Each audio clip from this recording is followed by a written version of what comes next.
Ibu Mona Lisa beserta seluruh anggotanya yang maaf saya tidak bisa sebut satu-satu, dan juga Pak Kaban, sahabat saya. Terima kasih Pak Kaban, saya sudah diundang sebagai narasumber pada hari ini.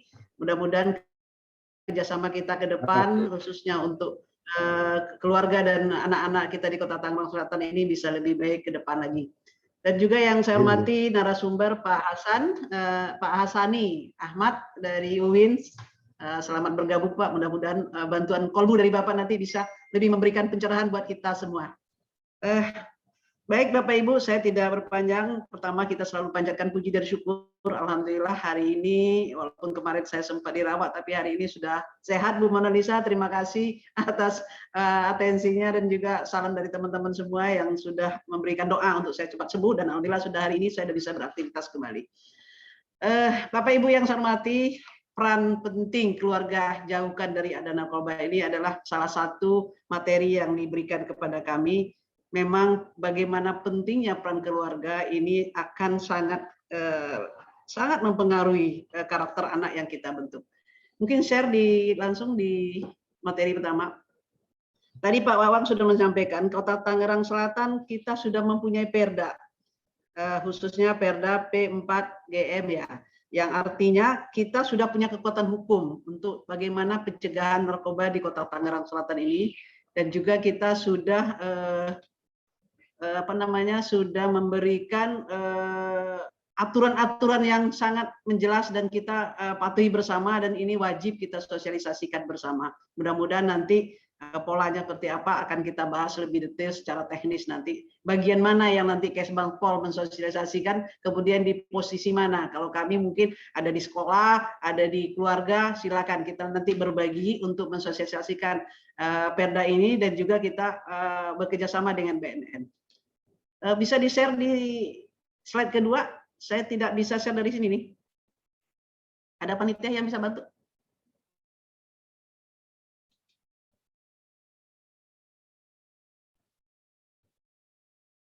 Saya tidak bisa share di sini. Coba. Bisa bantu panitia dari sana? Ya Ibu, ini sudah dibantu. Ya. Yang langsung slide kedua aja. Nah, oke. Oh ya, siap.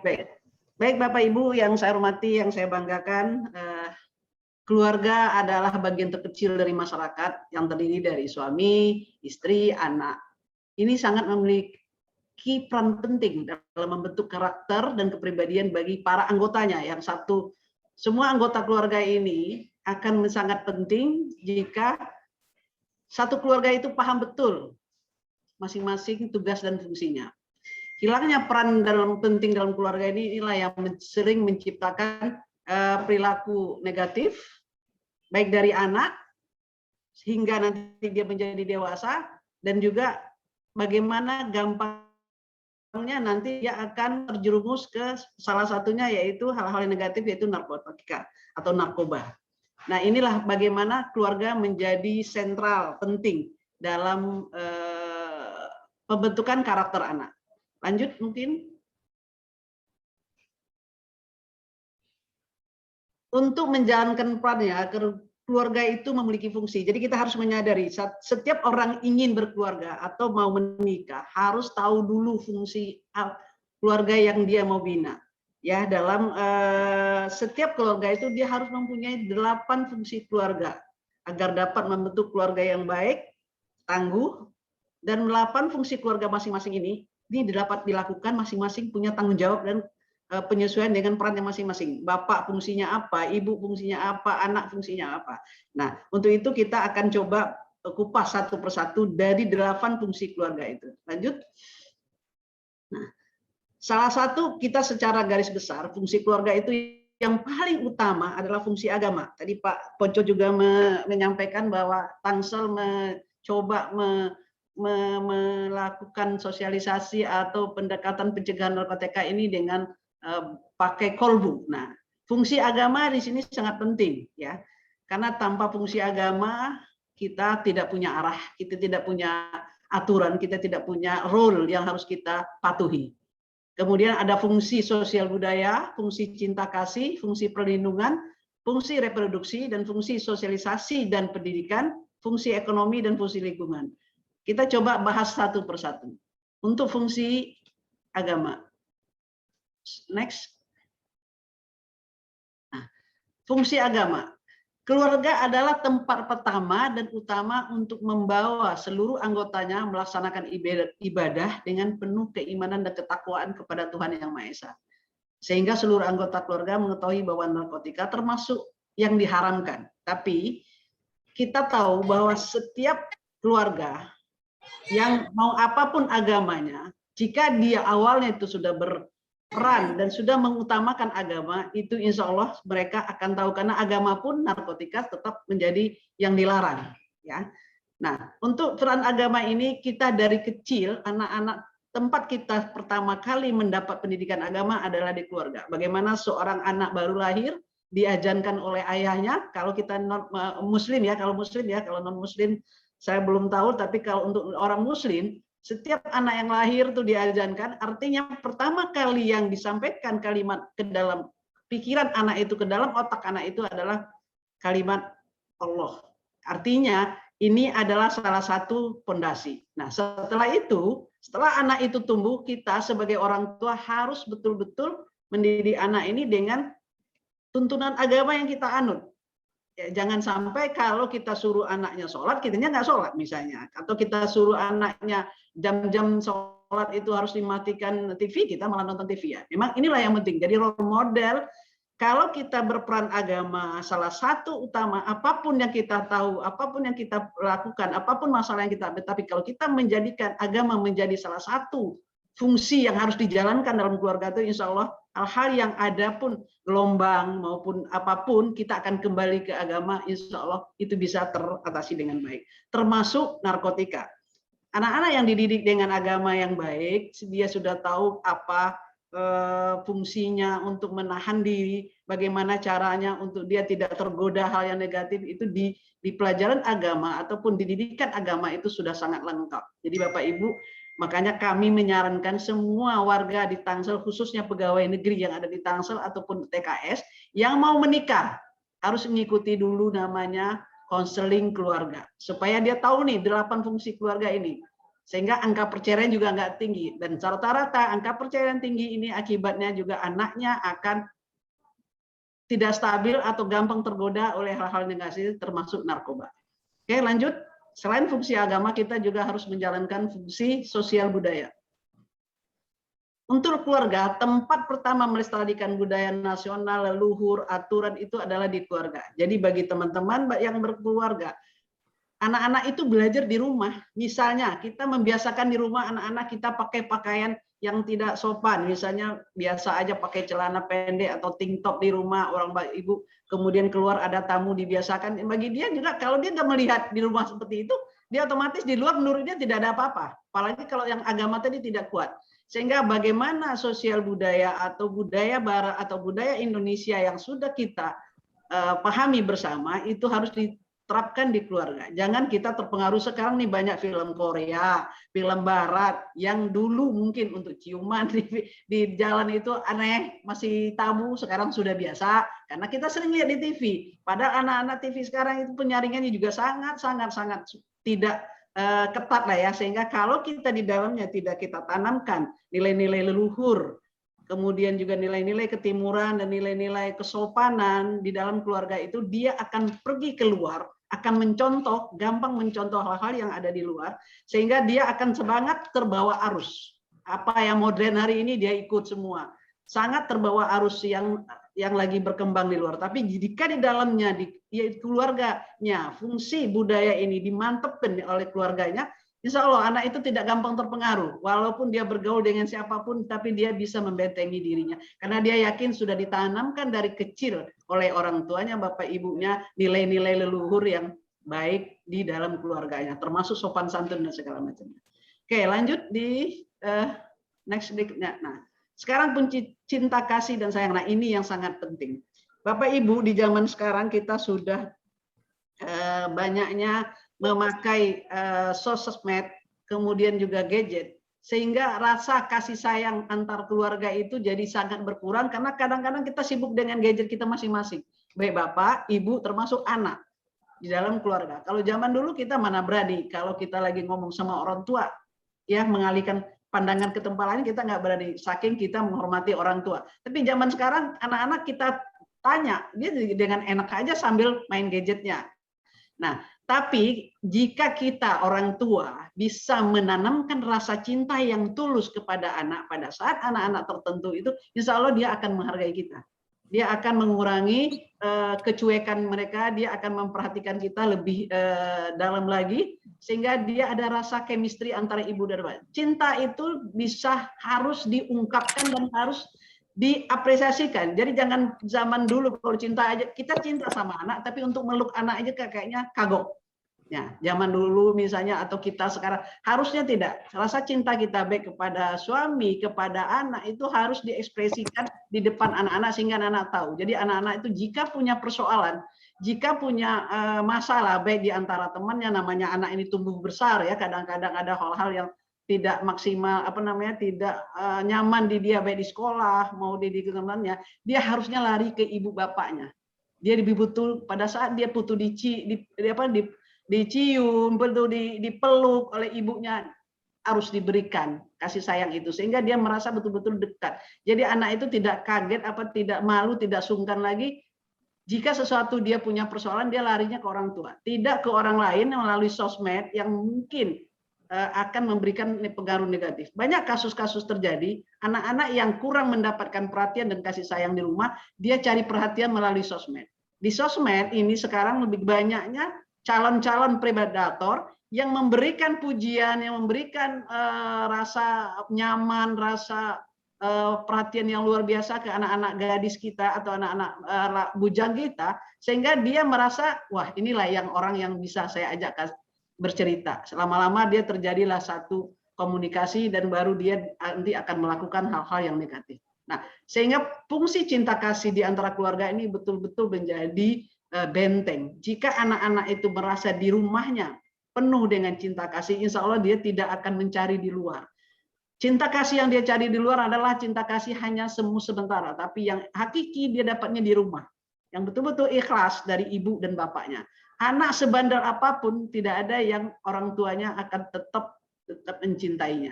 Nah, itu harus diekspresikan.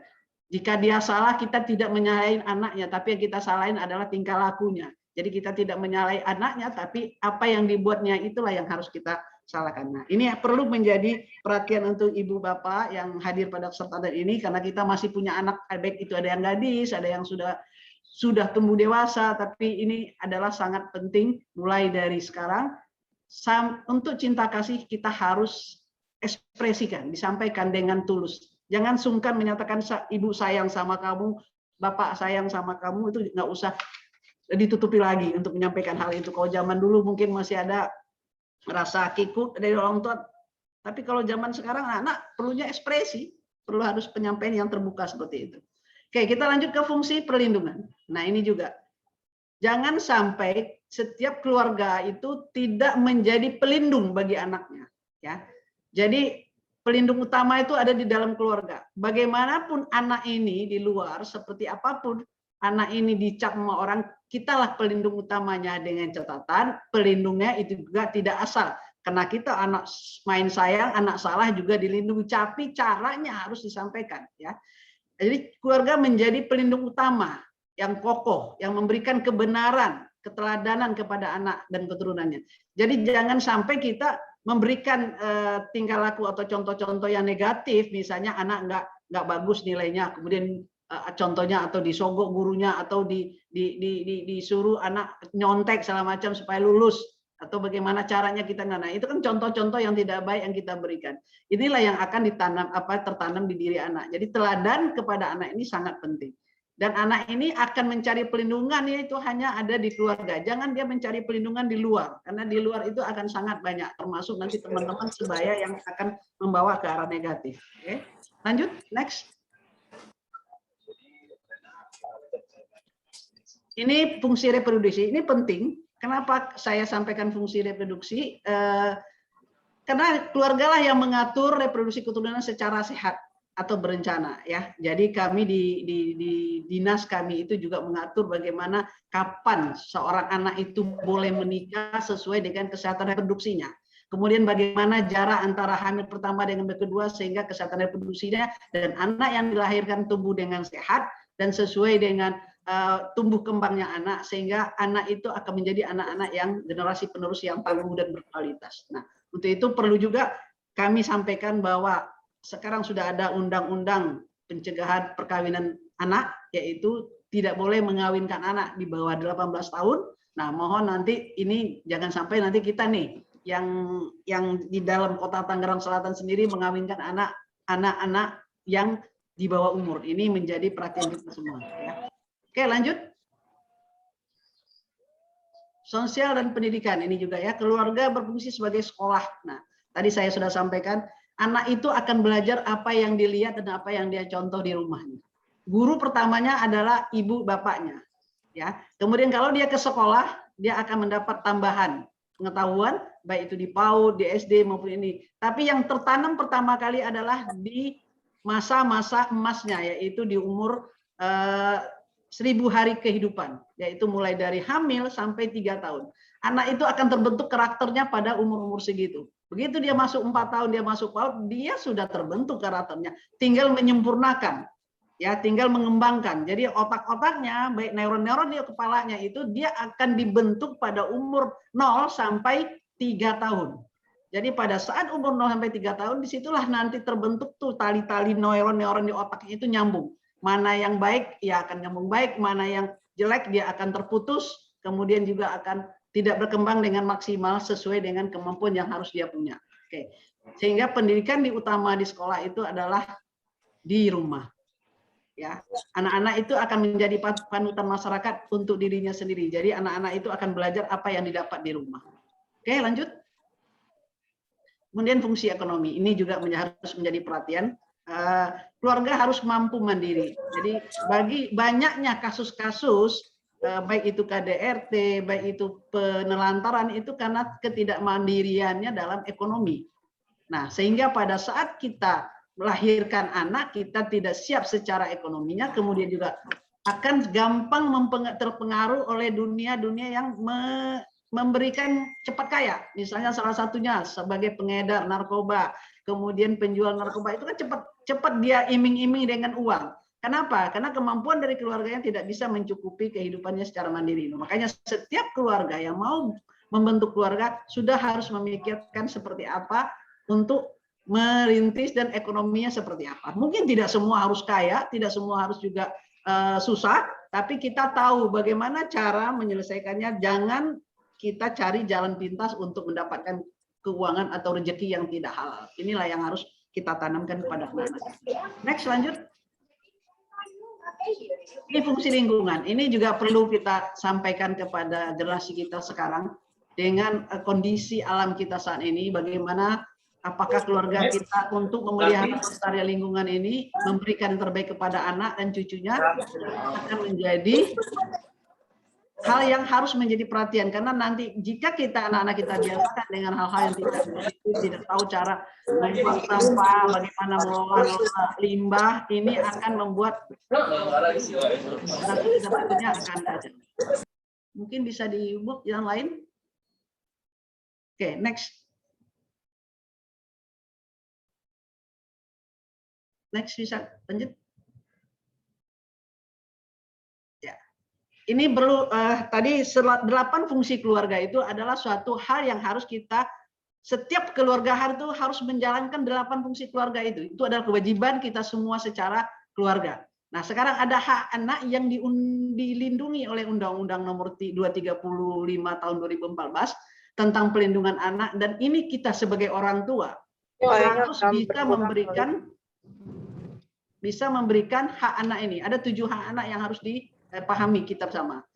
Berhak beribadah menurut agama. Jadi tidak boleh kita memaksakan agama kepada anak, tapi caranya adalah kita dari kecil sudah kita tanamkan. Ya, mungkin ada suara lain bisa di unmute kali ya, supaya Bu Dian mungkin bisa di unmute ya.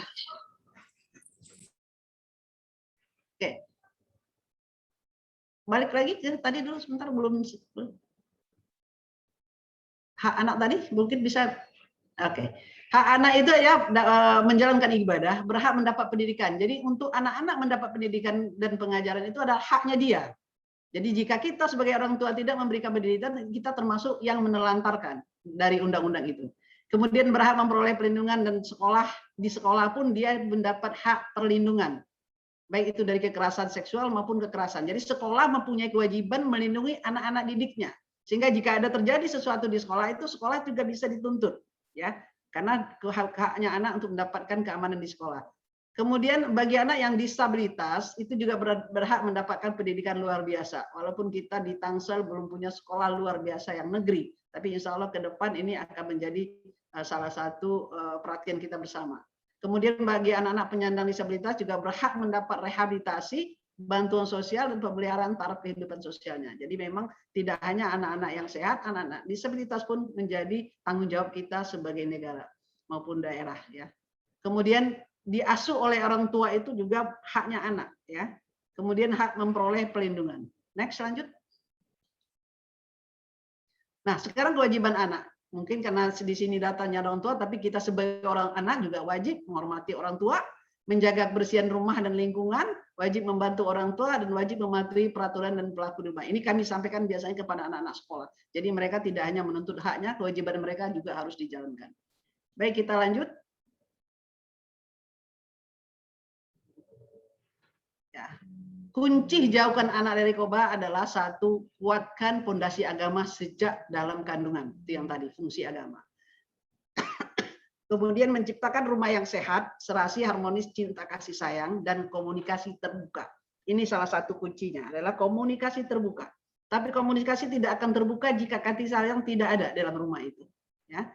Kemudian mengasuh mendidik anak yang baik itu perlu belajar. Kita sebagai orang tua nggak cukup ilmu di sekolah, di S1. Saya juga belajar di S1, di S2, tapi untuk mendidik anak itu sekolahnya mah tidak ada yang kita harus betul cari dari ilmu. Dengan ikut beberapa seminar parenting, jadi ikut beberapa kegiatan-kegiatan yang ini akan menambah wawasan kita bagaimana mendidik anak dengan kemajuan zaman. Kalau kita mendidik anak dari zaman sekarang dengan zaman besok, zamannya lagi itu berbeda setiap saat, tergantung zamannya. Untuk itu kita perlu belajar terus sebagai orang tua dan memberi contoh yang baik. Dan jangan lupa pengawasan yang baik. Ya, lanjut.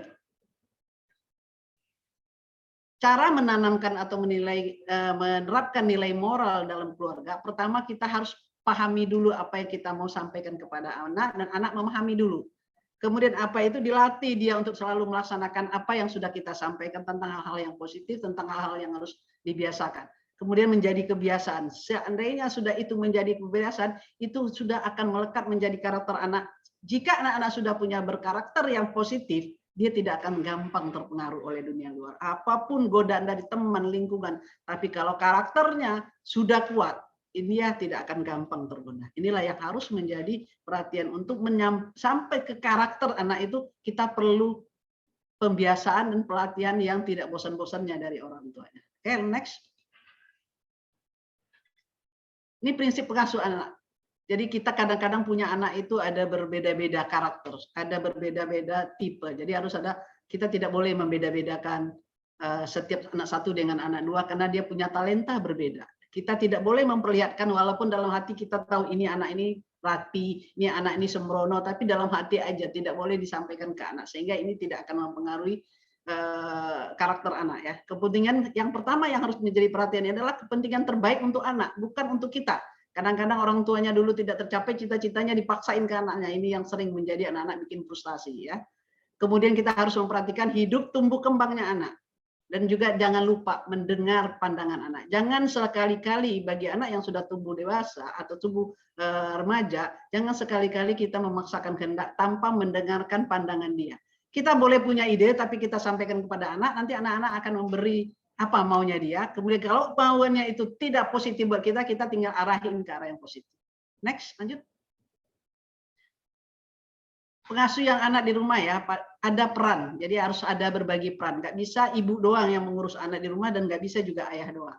Peran ayah dalam pengasuh yaitu menjamin kesejahteraan anaknya dalam berbagai aspek kebutuhan keluarga. serta ayah juga memberikan teladan yang baik bagi anak. Jadi anak ayah itu ikut mengambil andil. Ya, kemudian peran ibu ya pengasuhan dan pemenuhan kebutuhan dasar anak. Mungkin di dalam kita di Indonesia sudah biasa ibu itu kayak makanan, minuman, baju itu urusan ibu, tapi malah uang jajan, sekolah seperti itu biasanya urusan bapak misalnya. Tapi silakan bagaimana mengaturnya, yang penting anak itu tahu bahwa kedua ibu bapaknya adalah saling mendukung untuk meningkatkan karakter dia dan tumbuh kembang dia yang maksimal. Oke, lanjut next. Ini slide-nya cukup banyak nih. Oke, kesimpulan, orang tua dapat berperan sebagai tokoh yang baik, penuhi pengertian di keluarga yang dapat menimbulkan rasa percaya diri anak. Jadi kita harus menyampaikan anak itu punya percaya diri. Kemudian orang tua atau keluarga adalah orang yang dapat menemukan. Nah, ini yang harus Bapak Ibu harus betul-betul pengawasan anak itu ada sensitivitas kita kepada anak. Kita tahu kapan anak itu ada perubahan sedikit tingkah laku, ada perubahan dia sikap, kita harus curiga ada apa di dia. Kita gali secara diam-diam dulu, kemudian kita atau kalau bisa anak itu kita ajak ngomong. Jangan abaikan perubahan perilaku anak. Karena perubahan perilaku anak inilah salah satu contoh untuk baik dia sebagai ikut narkoba atau dia mendapat perilaku kekerasan dan segala macamnya.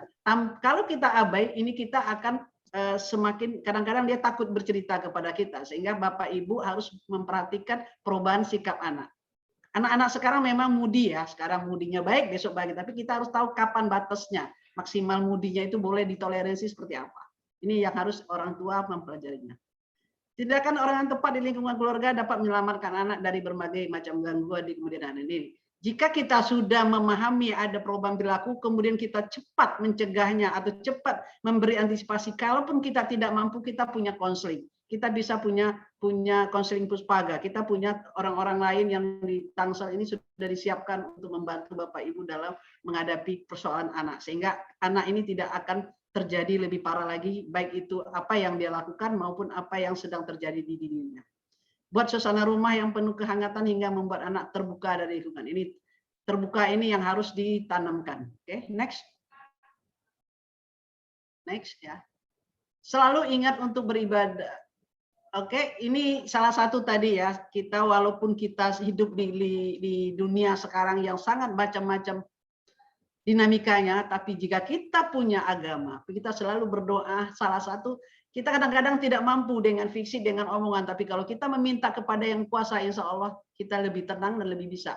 Apapun persoalan yang kita hadapi, kita boleh mengadunya di satu yaitu Allah Subhanahu Wa Taala. Jangan mengadu di Facebook, jangan mengadu di Twitter, jangan mengadu di di WA, di profil. Itu akan bikin semakin rumit. Orang-orang jadi tahu perkembangan kita. Kalau di profil sedikit lagi boring, lagi begini.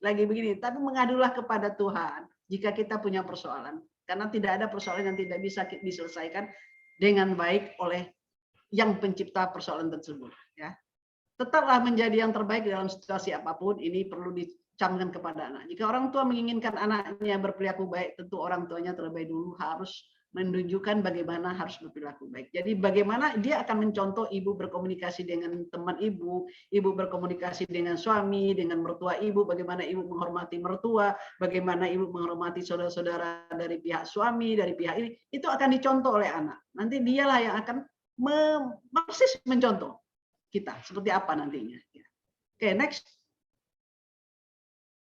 Nah, ini jika tadi Pak Wawang sudah menyampaikan, jika ada salah satu baik saudara kita, mau teman-teman kita atau tetangga kita yang sudah terkena narkoba tapi pingin direhab atau pingin diperbaiki, jika datang sendiri atau menelpon sendiri ke kontak lensnya, itu ada di BNN yang di Setu, itu tidak akan diperkarakan oleh polisi, malah direhab untuk penyembuhan. Tapi jika ketangkap walaupun Bapak Ibu cuma memegang satu linting narkoba, itu pasti akan di BAP di kepolisian. Nah, jadi baik Bapak Ibu, kalau kita sayang tetangga saudara, sampaikan untuk dia direhab sendiri, datang ke BNN, di sana ada tahap-tahapnya sehingga dia betul-betul bisa clear dari narkoba. Ada sudah tahapnya, itu untuk yang narkoba. Tapi jika ini salah satu karena kami adalah Dinas Pemberdayaan Masyarakat, Pemberdayaan Perempuan, Perlindungan Anak dan Keluarga Berencana, juga menyampaikan bahwa kekerasan terhadap perempuan dan anak baik fisik maupun seksual sekarang ini sangat-sangat juga terjadi baik secara masif maupun di keluarga yang tanpa kami bisa lihat. Nah, untuk Bapak Ibu yang mendengar mengalami kasus kekerasan baik fisik maupun silakan mengadu ke P2TP2. Lanjut, next. Harus mengadu ke nih, Pusat Pelayanan Terpadu Pemberdayaan Perempuan dan Anak atau P2TP2. Ini pusatnya, kantornya ada di Kelurahan Rawabuntu. Catat nomor teleponnya jika Bapak Ibu mendapat perlakuan tidak baik itu dari anaknya mendapat perlakuan yang tidak baik maupun tetangga, silakan mengadu. Di sana itu ada pusat pelayanan yang terintegrasi. Bapak Ibu jika nanti Bapak Ibu perlu menghadap harus dilapor ke polisi itu didampingi oleh kami pakai konsultan hukum. Kemudian jika perlu psikolog untuk traumanya, kita juga ada tim psikologinya. Jika perlu untuk visum, untuk penyembuhan luka akibat kekerasan, kita juga bekerja sama dengan Dinas Kesehatan. Kemudian pelayanan kasus itu sampai pun dia nanti di sidang itu didampingi oleh kami tanpa dipungut biaya. Jadi silakan Bapak Ibu nggak usah takut mengadukan jika Bapak melihat dan mendengar adanya kekerasan terhadap perempuan maupun anak di Kota Tangsel, silakan mengadu ke sini. Next. Next. Nah, itu tadi jika sudah terjadi kekerasan terhadap perempuan dan anak. Tapi jika tadi pada saat kita pengasuhan anak, ada masalah baik kita masalah komunikasi dengan anak, dengan suami, dengan mertua, tidak selesai-selesai. Kalau kita ngadu ke orang tua, nanti orang tua keselnya lama, kita sudah baikkan. Jadi lebih baik kita mengadu ke Pusat Pembelajaran Keluarga atau Puspaga. Di sana kami menyiapkan suatu psikolog yang siap mendengarkan dan memberikan advice ke Bapak Ibu untuk memberikan konseling keluarga. Apa yang harus Ibu lakukan atau baik itu menghadapi anak maupun menghadapi suami maupun menghadapi hal-hal keluarga, ya silakan. Dan juga tidak dipungut biaya dan rahasia juga dijamin 100%. Karena Bapak Ibu nanti jika Bapak Ibu sudah menelpon ke nomor ini untuk dijanjikan konseling, itu biasanya diatur jadwalnya. Jadi yang ada nanti Bapak Ibu cuma dengan psikolog, tidak ada orang lain yang mendengarkan dan itu sangat dirahasiakan. Dan yang pasti tidak dipungut biaya. Ini namanya konseling keluarga. Kalau di luar itu sekali bayar konseling keluarganya cukup mahal, tapi kalau di alhamdulillah Kota Tangsel sudah menyiapkan konseling keluarga yaitu disebut Puspaga dan P2TP2 untuk kasus kekerasan terhadap perempuan. Next, lanjut. Oke. Keluarga sehat bahagia tanpa narkoba ini adalah menjadi salah satu tujuan Kota Tangerang Selatan dengan sudah adanya Perda, dan juga kita akan bergandeng tangan dengan BNN maupun dengan Kesbangpol dan juga Dinas Pendidikan untuk selalu mensosialisasikan bagaimana bahayanya narkoba itu untuk level anak-anak, bagaimana orang tua mengawasinya, bagaimana lingkungan mengawasinya. Ini akan menjadi tanggung jawab kita bersama, dan insya Allah nanti kami ke depan dengan Kesbangpol dan teman-teman lain juga akan berbagi tugas, ya. Dan BNN sudah mengatur juga beberapa jadwal konseling keluarga. Itu mungkin yang bisa saya sampaikan, Pak moderator.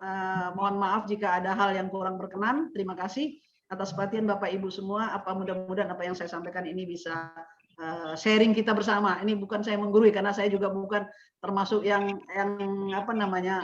orang tua yang ideal, ya. Tapi alhamdulillah dua anak saya berhasil dengan melewati masa-masa remajanya sehingga dia sekarang sudah berkeluarga semua, dan saya merasakan bagaimana cinta kasih yang kita tanamkan itulah yang kita dapat sekarang pada saat dia sudah berkeluarga. Perhatian dia kepada kita pun juga akan tetap maksimal. Terima kasih. Wassalamualaikum warahmatullahi wabarakatuh. Waalaikumsalam warahmatullahi wabarakatuh. Terima kasih Ibu Dr. Gigi Hairati yang telah memberikan pemaparannya. Kami sepakat Bu bahwa kita di sini bukan untuk menggurui, tapi kita sama-sama belajar ya Bu ya. Sama-sama belajar, termasuk saya ini Bu. Termasuk saya juga selaku kepala rumah tangga Bu. Saya juga perlu belajar. Kita juga semua di sini bukan saling menggurui, tidak, tapi saling sama-sama belajar. Ibu juga sebagai ibu rumah tangga, saya sebagai kepala rumah tangga, kami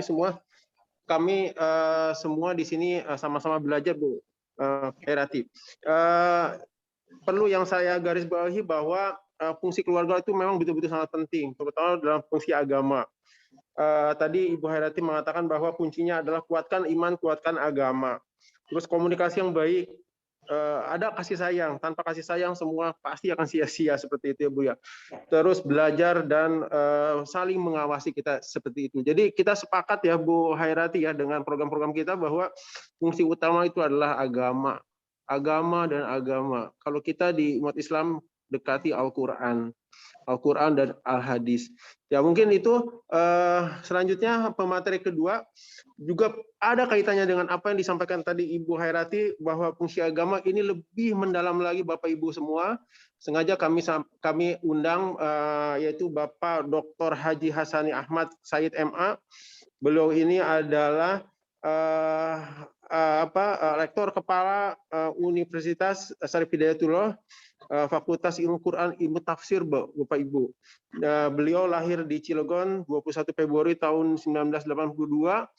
Beliau ini adalah Qori terbaik. Beliau ini adalah doktor tercepat, lulusan tercepat dan termuda. Nah, jadi beliau itu mendalami. Nah, izin Pak Dr. Hasani nanti ingin menyampaikan dari segi agama, Bu, dari segi kolbu, bagaimana tadi yang dikatakan Ibu Hairati, fungsi agama itu seperti apa? Ini akan diperdalam lagi oleh Bapak Dr. Hasani Ahmad. Ini sahabat saya yang selalu setia menemani saya dalam sosialisasi di peraturan daerah ini. Silakan Pak Dr. Hasani Ahmad untuk